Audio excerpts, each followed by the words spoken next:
The alumni of the class of '78 launched the event series Hockey Night in Canada in Bethesda. The alumni of the class of '78 launched a moderator-free version of a Facebook group page. The GoFundMe page to underwrite the cost of establishing a 501c3 organization is now live. And a look at the mailbag. My name is Gregory Pichler with the WWHS 78 Wire, and you're watching my monthly update for Friday, November 27th, 2020.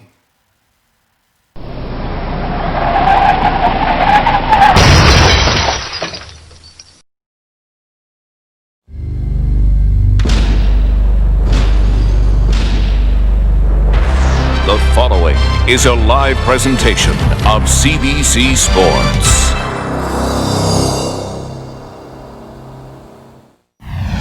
Hello, Canada and hockey fans in the United States and Newfoundland.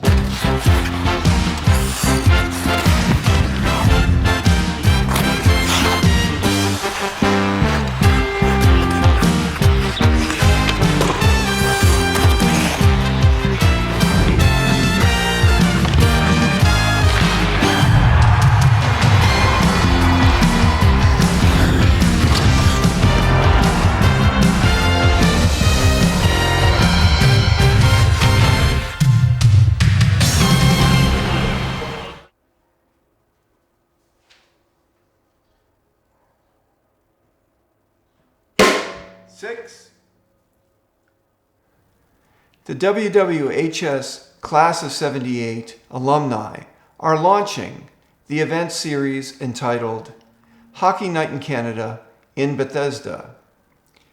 The event series will be held on the first Wednesday of every month. The first event in the series will be held on Wednesday, December 2nd, 2020. The event series Hockey Night in Canada will feature gaming activities as well as live out-of-town sports broadcasts on multiple smart TVs. As the hockey season does not begin until January 1st, 2021, we will have to wait on any live broadcasts from the CBC. The gaming activities will include games from the 70s, including Milborn, Acquire, Masterpiece, Uno, and Yahtzee, to name a few. The house selects the first game the group plays that evening. The losing party decides on the selection of the next game thereafter. If you recall Alan Weeking, class of '79, Alan's brother David Weeking, class of '75, hosts a similar series of events called Thursday Associates. As the name suggests, the group meets every Thursday at the properties of different members. Pat McGlade, class of '78, and his brother Henry McGlade attend these events on occasion. Members of the Thursday Associates can view their lifetime scores from an online website 24 hours a day, 7 days a week. The alumni of the class of '78 have launched a moderator-free version of a Facebook group page. The page is called Walt Whitman High School Class of '78 Open and Uncensored. Interested alumni can register for the new Facebook group page at the URL provided in the description below. The alumni of the class of '78 have launched a GoFundMe page to raise the funds necessary to form a 501c3 organization to better represent the alumni of the class of '78. Interested alumni can click on the URL below in the description for more information. And now, time for the mail. On November 5th, 2020, I received an email message from a fellow alumni who wishes to stay anonymous that included a copy of a posting on Facebook authored by Jane Fitzgerald. The posting is actually signed by 3 members of the 2018 Reunion Planning Committee, including Jane Fitzgerald, Jay Kaufman, and Liz Dane.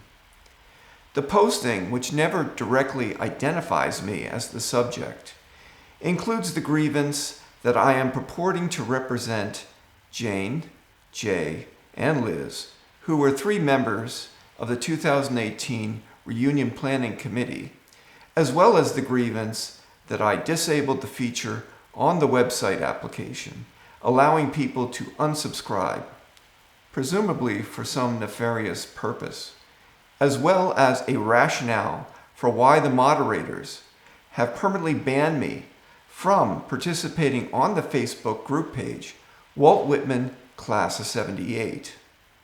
Perhaps the rationale behind never identifying me by name has to do with plausible deniability. Who's to say? In any event, let's break down the posting piece by piece. Regarding the first grievance, Jane writes, "Back in 2017, as the reunion committee was preparing for our 40th class reunion, he volunteered to put together a website for our class. Since then, it appears he feels that the site is his to do with as he pleases, but intentionally or unintentionally leading the class to believe that it is coming from all of us who worked on the reunion. This could not be further from the truth. In effect, Jane's allegations is such that I'm purporting to represent her, Jay Kaufman, and Liz Dane, who combined comprised the 2018 Reunion Planning Committee. If you examine my last broadcast email message I sent to the alumni on October 28, 2020, I do identify myself as a 2018 Reunion Planning Committee member. However, that committee is now defunct and is no longer in operation. The committee disbanded on October 12, 2018, 4 days after the reunion event. The purpose for advertising myself as a member of the 2018 Reunion Planning Committee is to give alumni some degree of reference and nothing more. The fact that I was a member of the committee is not relevant for the purposes of organizing ongoing events post-reunion. Nowhere in the email message nor on the website do I identify Jane Fitzgerald, Jay Kaufman, nor Liz Dane to have any involvement whatsoever with the de facto alumni site. As there are over 40 documents on the de facto alumni site, there may indeed be residual documents that bear the names of the former committee members. However, that is simply an oversight. The names of the 2018 Reunion Planning Committee's members have been scrubbed from the website, leaving only my name as webmaster. More important than the signatories on this posting are the names of the former 2018 Reunion Planning Committee members who do not appear, including Committee Chair Tracy Zeidfinger, Maurice Grant, Ben Lynn, Leslie Disson, and Joey Applebaum. Regarding the second grievance, Jane writes, "He has also stated in his email that many of us received that if you unsubscribe from the website, you will not get any more info from the site about upcoming reunions, etc. This too could not be further from the truth. In fact, there was an undetected script anomaly in the template form. 15 people did attempt to unsubscribe, only to be notified by the application that the system failed to perform the function. None of the 15 people ever contacted me to alert me of the apparent software glitch. Errors like these are commonplace in evolving software projects. The underlying code base for the domain WWHS1978.org originates from the domain teptac.org. That code base is constantly evolving. New releases on that code base are being deployed, requiring updates to the templates in the broadcast email software. That is the failure point.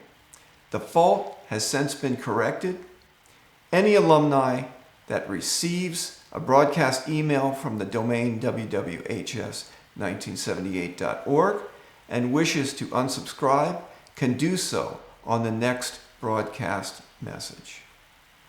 Regarding Jane's rationale for permanently banning me from the Facebook group Walt Whitman, Class of 78, Jane writes, "Everyone has the right to put on any event or info.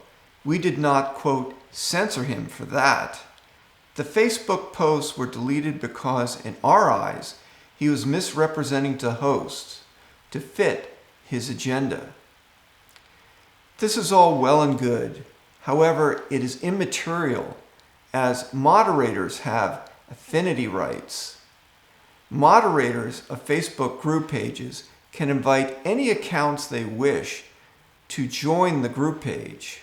Or in my case, they can disinvite members whose material they deem as objectionable. They really do not need a plausible explanation.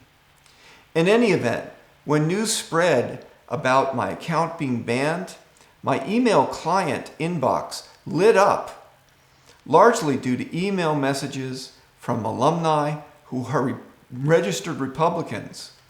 They all believe that given my material, advertising an alumni event coinciding with the federal election on November 3rd, 2020, which includes a 5-letter word that appears to trigger people in Montgomery County, Maryland, coupled with the fact that the material had a negative spin towards Vice President Biden, that this was the reason the material was expunged and I was summarily banned from the group page.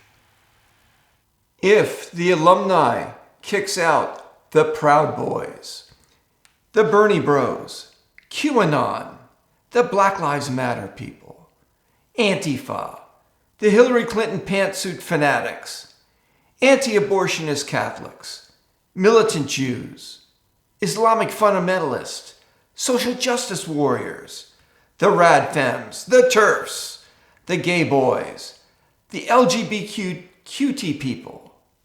Who do you think we have left to attend a reunion event? You would not have enough people to form a pinochle game. Embracing diversity means you tolerate and accommodate people who have lifestyles and beliefs you otherwise hate.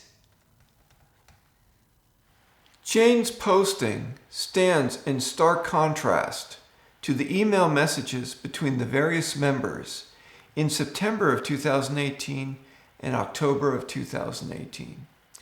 To illustrate this, I would like to present a number of the email messages from these individuals 2 years ago, exposing what their positions were on the de facto alumni website at the time. On September 11, 2018, Jane Fitzgerald writes, "I was not at the first few meetings when the request for a class webpage was brought up. What I see is that the class webpage is a separate entity from the reunion. This committee has worked together to hold an event. When the event is over, the committee dissolves. The class webpage is a fluid product for our classmates to go to for ongoing information and connection. Not every classmate is on Facebook, nor do they necessarily want their information displayed, but may be interested in a dedicated website. I personally have no problem announcing this to our classmates and giving them your contact information, Greg, if they're interested in donating to the cost or want to help you in this endeavor." On the same day, September 11, 2018, Liz Dane writes, "Greg, we did indeed ask you to create a website. We wanted a simple site that people could go to for various reasons. We are appreciative of your efforts. However, the site you created was complicated and difficult to work with. We tried politely to tell you that it was not working. We didn't communicate it well, as we should have, as we did not want to hurt your feelings. We didn't communicate, and you were not listening to us. It shouldn't have resulted in a shouting match. We also stepped over people's shoes, so to speak. People were assigned roles, and then some people took it upon themselves to jump in and take over the roles. Perhaps you need to rethink about joining groups if you don't do anything. Just a thought. On October 9, 2018, 3 days after the reunion event, Joey Applebaum writes, "I appreciate the time and effort you put into the website. That said, I am not comfortable being part of it. Please remove my name and any of my contact information. Thanks, Joel." The same day, on October 9th, 2018, Jay Kaufman writes, "Thank you, Greg, but please also remove us from any listings as to involvement with the website, i.e. planning committee, as the reunion event is complete and I don't know what I will be doing in 10 years. On receiving Jay Kaufman's email, I wrote him back, challenging him as to whether he was speaking for the entire planning committee. This is what he had to say. "I am only speaking for myself and Joel.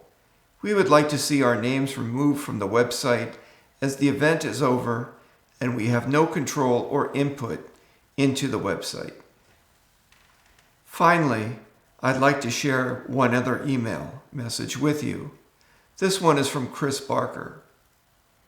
Barker writes on October 11th, 5 days after the event, "Great job to all of you, and I apologize for having to back out over the last few months, but I really appreciate your thoughts and understanding.